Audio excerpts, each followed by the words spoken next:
5 ஆண்டுகள் இந்தியா கூட்டணி ஆட்சி அமைக்க போகுதுங்கிறத ஒத்துக்கிட்டாங்க. முதல்ல என்ன சொன்னாங்க, இவங்களெல்லாம் பார்த்தா பரிதாபமா இருக்கு, இவங்களெல்லாம் பார்த்தா பாவமா இருக்கு, இவங்கெல்லாம் வந்து இனி பார்லிமெண்ட்ல எதிர்கட்சியெல்லாம் உட்கார மாட்டாங்க, கேலரியில பார்வையாளராக தான் உட்காருவாங்கன்னு கிண்டல் பண்ணாங்க.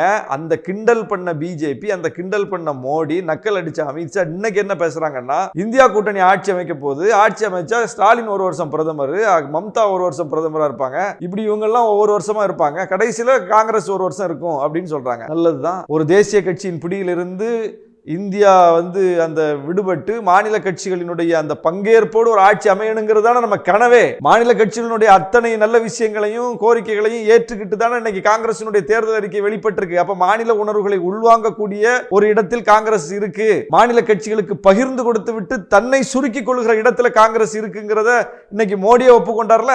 அப்ப இது ஒரு ஜனநாயகமான பண்பு நிலைக்கு காங்கிரஸ் வந்திருக்கு, சர்வாதிகார நிலையை நோக்கி நாங்க நகர்ந்திருக்கோம்னு மோடி வந்து ஒப்புதல் வாக்குமூலம் கொடுக்கிறார்.